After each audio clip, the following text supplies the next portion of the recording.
Justice for Corn! Justice for all! Justice for Corn! Justice for all!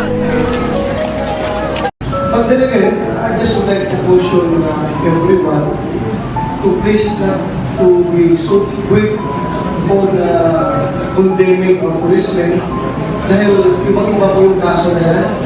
That is a case of police response. Nag-responde po sila dahil may taxi driver na hinunod. Nung hinunod na yung taxi driver, nag-report sa police. Ang ginawa ng police yun, nag-responde, sinama yung taxi driver. Hinikot na yung lugar kung saan siya nakapunta. At ito group couple, hindi pa nakasakay ng sasakyan ng doon pa rin sa area. Tinurok ng taxi driver. So sabi ko, hanapin niyo yung taxi driver para may pumipinsa kayo. Nahuli nila yung pinpoint ng taxi driver yung suspect. So nandun yung pulis niya na-responde at nagkipagbalitan itong suspect kaya namatay. I can also consider that the position of victim is in a supine or lying position in which the back is on the ground and the face upwards. 3 on the middle of the chest, 1 on the left side of the chest, and 1 on the back portion of the upper arm. Wala pong pangalan ng taxi. At wala din pong plate number, yung sinasabi niyang taxi. Pina-verify po natin yung address dito, kung dito nakatira to, ay ang sabi ng mga taga roon ay hindi siya taga roon. Agosto 2017, dalawang menor de edad ang biglang naglaho sa kalagitnaan ng gabi. Isang 19 anyos na honor student at isang 14 anyos na batang lansangan. Pinaniniwalaang biktima ng isang sistema na dapat sanay nagpoprotekta sa kanila. Ilang araw matapos silang mawala, natagpuan ang bangkay ng isa sa kanila sa isang punerarya. May tama ng bala at may bakas ng pagpapahirap. Ang isa naman lumutang sa isang ilog, tadtad ng saksak, halos hindi na makilala. Ano ang tunay na nangyari kina Carl Angelo Arnaiz at Reynaldo Culot de Guzman? Isang insidente lang ba ito ng karahasan sa lansangan o isang sinadyang pagpatay para patahimikin ang posibleng testigo? Sino ang tunay na may sala at paano nga ba naganap ang kanilang brutal na pagkamatay sa gitna ng isang bansang lumulubog sa madugong war on drugs? Ito ang istoryang magbubunyag ng nakakakilabot na krimen, isang kaso ng pagpatay, panluloko at pagtatangkang pagtakpan ang katotohanan.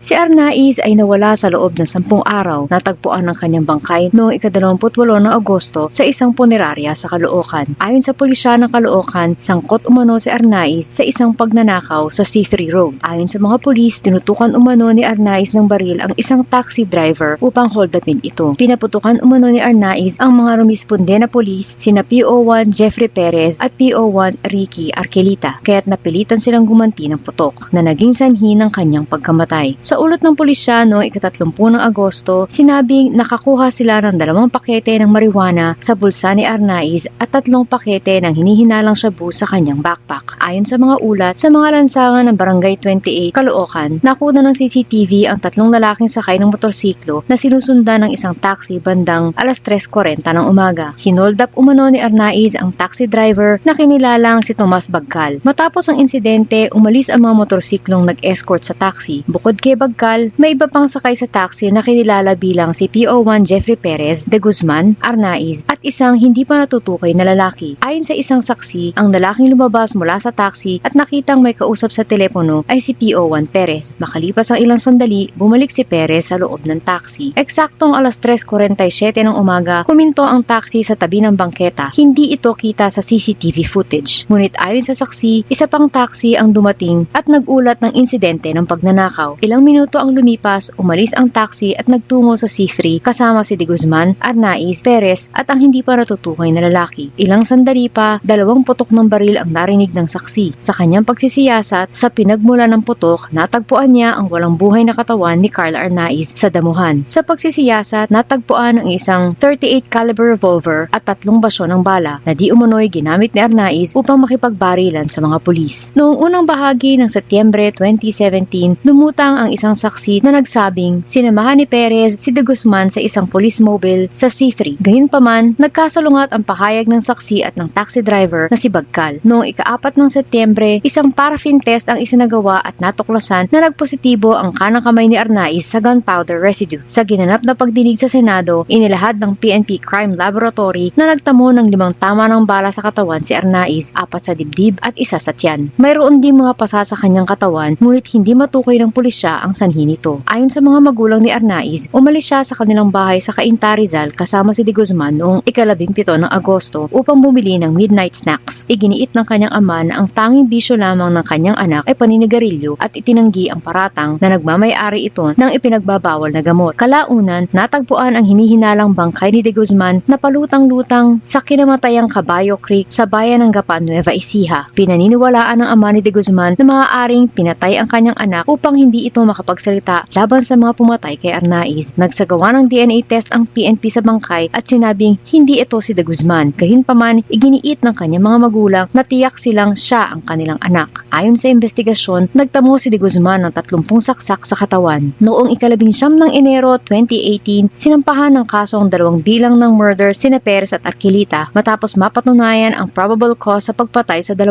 teenager. Kinasuhan din sila ng 2 bilang ng torture at 3 bilang ng pagtatanim ng ebidensya. Naglabas ang Caloocan Regional Trial Court Branch 122 ng warrant of arrest laban sa 2 pulis na may petsang ika-23 ng Enero. Walang piyansa ang inirekomenda. Unang ikinustodiya ang mga akusado sa National Capital Region Police Office sa Taguig City hanggang noong Marso nang ipag-utos ng hukuman ang kanilang paglilipat sa Valenzuela City Detention Center. Nagkaroon ng issue sa jurisdiksyon ng kaso. Ayon sa isang saksi, naganap ang krimen sa Navotas at hindi sa Caloocan. Noong Mayo, ibinasura ng Branch 122 ang kaso ng pagpatay laban sa mga pulis. Muling isinampa ng DOJ ang kaso sa Navotas City RTC. Gayunpaman, sinabi ng hukom ng Branch 122 na bagamat hindi pinapayagan ng batas ang pag-atras ng kaso sa kalagitnaan ng paglilitis, maaari itong ibasura ng walang nagiging pinsala. Mula noon, ang kaso ay sumailalim sa paglilitis sa Navotas RTC Branch 287. Noong ika-20 ng Abril 2019, naiulat na namatay sa Arquilita dahil sa hepatitis B habang nasa loob ng kulungan. Kalaunan, ibinasura ng Navotas RTC ang kaso laban sa kanya. Noong Agosto, tinanggihan ng korte ang hiling na piyansa ng natitirang akusado. Nakita ko po yung mukha ng lalaki and then nakakaawa po yung mukha niya na kumbaga po Ma'am Senator, na sa talang buhay ko po ngayon po ako na nakakita po nung nakadikit po yung kamay niya dun sa sa police mobile patrol, and then pag ilang saglit pa po nun nakatakbo na po siya dun sa sa may damuhan po na yun, and then nakaluhod po siya na nung binaril po na may bosas, and then yung isa po mga 2 sunod na putok, and then isa pa pang putok, and then umikot po siya dun sa may police mobile patrol, and then may kinuha po na puting bagay, and then may pinaputok po silang 2 mahina, and then 2 pa po magkasunod. Tapos po takot na takot po ako na nagtago po ako maigi, and then mga ilang saglit pa po sumakay po yung isang pulis, naiwan po yung isang pulis doon, nakatingin po dun sa binaril po nila, and then ayun po, nakahanap po ako ng tiyempo, then nagpunta po ako dun sa iskinita pa loob. Makikilala mo ba yung mga bumarel? Nandito ba sila? Apo, makikitsurahan ko po yung gupit po nila, tapos yung laki ng katawan po nila nung gabing po yun, kasi takot na takot po ako. Nandito ba sila? Opo. Sino sila dito? Sila po, ito po yung malaki po, tapos siya po yung isa. Ang tinuturo niya, pakibasa lang, Senator. Yung hindi ko mabasa kasi. So si Jeffrey Perez at si PO1 Ricky Arquilita. Yun. Basta sa mukha mo lang siyempre makikilala. Isang korte sa Navotas ang naghatol ng guilty kay dating pulis Jeffrey Perez sa pagpatay sa mga minor de edad na sina Carl Angelo Arnaiz at Reynaldo Culot de Guzman, mga kasong nagdulot ng matinding pagdududa sa madugong giyera kontra droga ng Administrasyong Duterte noong 2017. Napatunayan ng Navotas Regional Trial Court Branch 287 na si Perez ay guilty beyond reasonable doubt sa mga kasong pagpatay kina Arnaiz at de Guzman. Siya ay sinintensyahan ng reklusyon perpetua o hanggang 40 taong pagkakakulong ipagkakakulong ng walang posibilidad ng parol. Bukod dito, napatunayan din ang kanyang pagkakasala sa kasong planting of evidence sa ilalim ng RA 9165 o ang Comprehensive Dangerous Drugs Act of 2002 at RA 10591 o ang Comprehensive Firearms and Ammunition Regulation Act sa kaso ni Arnaiz. Ipinag-utos rin ni Judge Romana Lindaya del Rosario na bayaran ni Perez ang pamilya ni Arnaiz ng kabuang halagang 390,000 pesos bilang bayad sa actual damages, civil indemnity, moral damages at exemplary damages. Samantala, pinagbabayad din si Perez ng 300,000 sa pamilya ni De Guzman. Ito ang pangalawang pagkakataon kung saan may nahatwalang pulis sa kasong murder na may kaugnayan sa war on drugs ng Administrasyong Duterte. Ngunit sa kabila nito, tumagal ng mahigit 5 taon bago tuluyang maresolba ang kaso ng dalawang binatilyo. Naantala ang pagliliti sa kasong ito dahil sa pandemya. Malaki ang pagkakaiba nito sa kaso ng 17 anyos na si Kian de los Santos na natapos sa loob lamang ng 1 taon at nagresulta sa pagkakakulong ng 3 pulis noong Nobyembre 2018. 5 taon bago ang hustisya ay narating para sa 2 buhay na kinitil, para sa 2 pamilyang naulila at para sa isang bansang patuloy na naghahanap ng sagot. Ilang Carl at kulot pa ang kailangan mamatay bago tuluyang magwakas ang ganitong klaseng karahasan. Hanggang kailan mananatili ang takot, ang kawalan ng katarungan at ang pag-abuso ng mga nasa poder. Ang kasong ito ay isang babala, isang paalala na sa mundong ito, ang boses ng naaapi ay hindi dapat matahimik at ang katarungan, gaano man katagal, ay dapat ipaglaban. Para sa inyong suggestions, ilagay lamang sa comment section kung anong documentary ang nais nyong i-produce namin.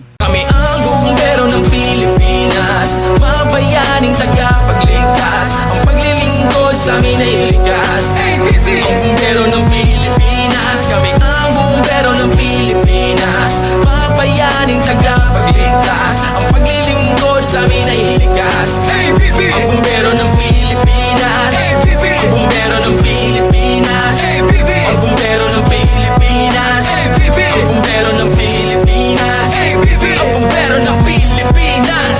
Para sa mga maralita, may puso, may tapang, may Diyos.